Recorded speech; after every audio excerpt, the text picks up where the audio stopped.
Inilah ciri khas karakter mereka, akal-akalan, teknik, atau licik. Teks undang-undang tidak akan mempan bagi mereka, karena karakter mereka suka melanggar dengan caranya. Tidak peduli kata orang seperti apa atas kebohongannya.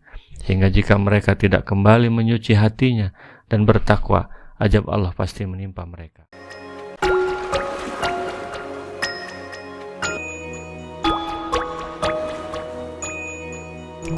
واسألهم عن القرية التي كانت حاضرة البحر إذ يعدون في السبت إذ تأتيهم حيتانهم يوم سبتهم شرعا ويوم لا يسبتون لا تأتيهم كذلك نبلوهم بما كانوا يفسقون.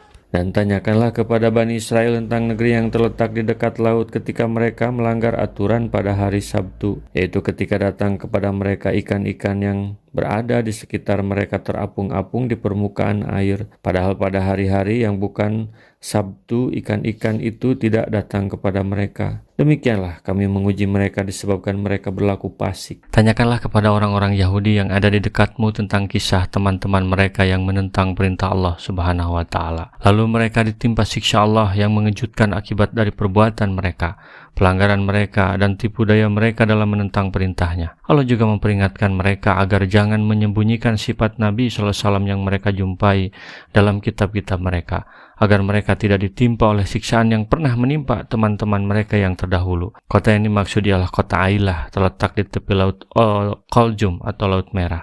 Kami mencoba mereka dan menguji mereka dengan memunculkan ikan-ikan itu bagi mereka terapung-apung di permukaan air pada hari larangan melakukan perburuan. Kemudian kami lenyapkan ikan-ikan itu dari mereka pada hari-hari lainnya yang membolehkan mereka melakukan perburuan. Karena kedurhakaan maka mereka tidak mau taat kepada Allah dan membangkang terhadap perintahnya. Mereka adalah suatu kaum yang menggunakan hailah atau tipu muslihat untuk melanggar hal-hal yang diharamkan oleh Allah, yaitu dengan cara menggunakan sarana-sarana fisik yang pengertiannya secara tidak langsung menunjukkan pelanggaran terhadap hal yang diharamkan. Mereka memasang perangkap ikan dan mengikatkannya pada hari Sabtu. Pada hari Ahad mereka kumpulkan ikan-ikan itu.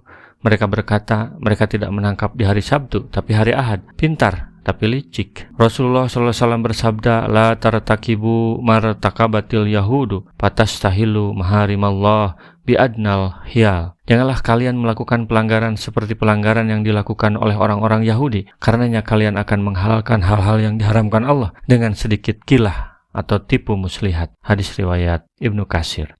Allah Subhanahu wa Ta'ala menceritakan perihal penduduk kota tersebut. Mereka terpecah belah menjadi 3 kelompok. Satu kelompok melanggar larangan dan memakai tipu muslihat dalam berburu ikan di hari Sabtu, seperti yang telah diterangkan penjelasannya dalam tafsir. Satu kelompok lagi melarang perbuatan itu dan memisahkan diri dari mereka yang melanggar. Dan yang terakhir ialah kelompok yang bersikap diam, tidak mengerjakan, tidak pula melarang, tetapi mereka mengatakan kepada kelompok yang memprotes perbuatan tersebut. Wa idza qalat ummatum minhum lima ta'iduna qauman illahi muhlikuhum aw mu'adzibuhum adaban sadida qalu ma'diratan ila rabbikum wa la'allahum yattaqun. Dan ingatlah ketika suatu umat di antara mereka berkata, mengapa kamu menasihati kaum yang akan dibinasakan atau diazab Allah dengan azab yang sangat keras? Mereka menjawab, agar kami mempunyai alasan lepas tanggung jawab kepada Tuhanmu dan agar mereka bertakwa. Umat menurut definisi Islam adalah sekelompok manusia yang beragama dengan akidah yang sama, dengan pandangan yang sama, dan tunduk di bawah satu kepemimpinan. Umat yang ketiga, yaitu yang diam terhadap pelanggaran, bahkan memprotes terhadap orang yang melakukan amar ma'ruf nahi munkar. Mereka tidak disebutkan nasibnya di sini, karena mereka tidak penting dalam sejarah. Walamma nasu ma dzukiru bihi anzainal ladina yanhauna nisyu'i wa ahadna alladina zalamu bi'adabim baisim bima kanu yafsukun. Maka setelah mereka melupakan apa yang diperingatkan kepada mereka, kami selamatkan orang-orang yang melarang orang berbuat jahat dan kami timpakan kepada orang-orang yang zalim siksaan yang keras disebabkan mereka selalu berbuat fasik. Selang beberapa lama setelah diperingatkan, mereka sudah lupa dan poya-poya.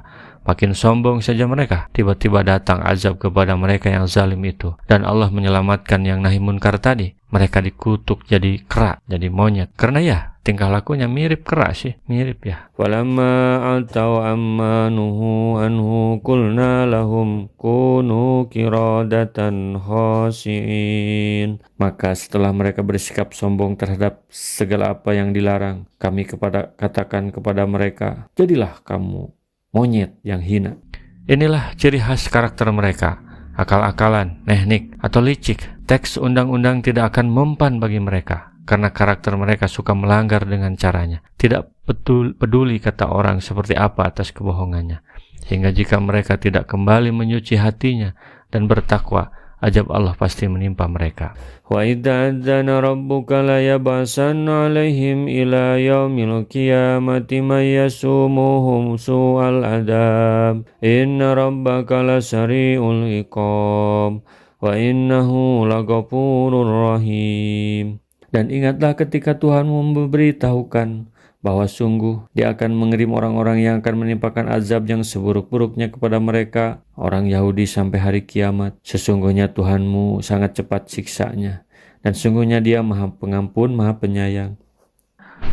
Nabi Musa membebankan pembayaran pajak kepada mereka selama 7 tahun. Menurut pendapat lain selama 13 tahun. Nabi Musa adalah orang yang mula-mula menetapkan pajak. Kemudian mereka berada di bawah jajahan raja-raja Yunani dan Kasdan serta Kaledonia. Kemudian nasib mereka berpindah berada di bawah jajahan orang-orang Nasrani. Orang-orang Nasrani menindas mereka serta mengharuskan mereka membayar upeti dan pajak. Kemudian datanglah agama Islam dan Nabi Muhammad SAW. Lalu mereka berada di bawah kekuasaan dan perlindungannya. Mereka membayar upeti dan baca pajak kepadanya. Ingkar janji. Sesudah zaman Nabi Musa, maka Bani Israel atau ahli kitab terpecah belah. Wa qatanahum fil ardi umama minhumus salihuna wa minhum duna dhalik wa balawnahum bil hasanati wasyai'ati la'allahum yarji'un. Dan kami pecahkan mereka di dunia ini menjadi beberapa golongan. Di antaranya ada orang-orang yang saleh dan ada yang tidak demikian. Dan kami uji mereka dengan nikmat yang baik-baik dan bencana yang buruk-buruk, agar mereka kembali kepada kebenaran.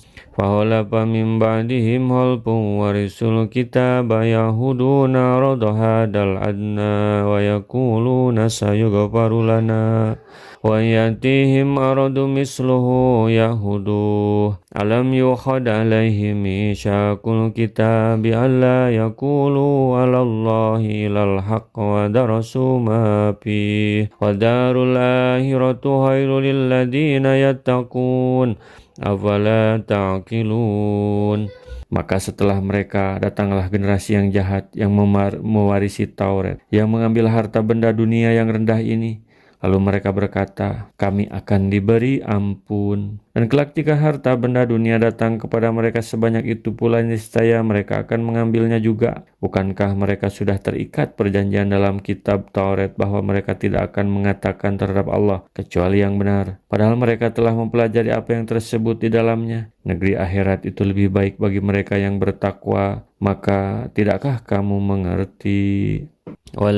Sesudah generasi yang di dalamnya terdapat orang-orang yang saleh dan lainnya, datanglah generasi lain yang tiada kebaikan sama sekali pada mereka. Padahal mereka mewarisi hak mempelajari Alkitab, yakni kitab Taurat. Mereka menukar perkara hak yang harus disampaikan dan disiarkan dengan harta benda duniawi. Lalu mereka menjanjikan terhadap dirinya sendiri bahwa kelak akan melakukan tobat atas perbuatannya itu. Tetapi kenyataannya, manakala datang hal yang semisal kepada mereka, maka mereka kembali terjerumus ke dalamnya. Inna yumassikuna bil kitabi wa aqamus shalah inna lanudi wazral muslihin. Dan orang-orang yang berpegang teguh kepada kitab Taurat serta melaksanakan salat akan kami beri pahala. Sungguh kami tidak akan menghilangkan pahala orang-orang soleh. Kemudian Allah menyebutkan perihal orang yang berpegang kepada kitabnya, yang menuntunnya untuk mengikuti Rasulnya, yaitu Nabi Muhammad SAW, seperti yang tertera dalam kitab yang ada padanya. Mereka berpegang teguh kepadanya, mengikuti semua perintah yang ada di dalamnya, dan meninggalkan semua yang dilarangnya. Wa idh nataqnal jabala fawqahum ka'annahu dullatun wa dhannu annahu waqi'un bihim khudhu ma atainakum biquwwati wa dhkuru ma fihi la'allakum tattaqun. Dan ingatlah ketika kami mengangkat gunung ke atas mereka, seakan-akan gunung itu naungan awan yang mereka yakin bahwa gunung itu akan jatuh menempa mereka. Dan kami firmankan kepada mereka, peganglah dengan teguh apa yang telah kami berikan kepadamu. Serta ingatlah selalu, amalkanlah apa yang tersebut dalamnya agar kamu menjadi orang yang bertakwa. Setelah Bani Israel selamat dari kejaran Fir'aun, maka Nabi Musa membawa mereka menuju ke Yerusalem. Dan Nabi Musa mengambil luh-luh yang telah dilemparkannya itu sesudah amarahnya reda. Kemudian Nabi Musa memerintahkan kepada mereka berbagai macam pekerjaan sesuai dengan wahyu Allah yang harus ia sampaikan kepada mereka. Dan ternyata pekerjaan-pekerjaan itu berat bagi mereka. Lalu mereka menolak, tidak mau menerimanya. Hingga Allah menjebol bukit dan mengangkatnya ke atas kepala mereka, seakan-akan bukit-bukit itu naungan awan. Bukit tersebut diangkat oleh para malaikat ke atas kepala mereka. Demikian menurut riwayat Imam Nasai secara panjang lebar. Rasulullah SAW bersabda, "Balighu anni walau ayatan." Sampaikan dariku meskipun satu ayat. Mari kita sebarkan jalan kebahagiaan dengan like, share, dan subscribe channel ini.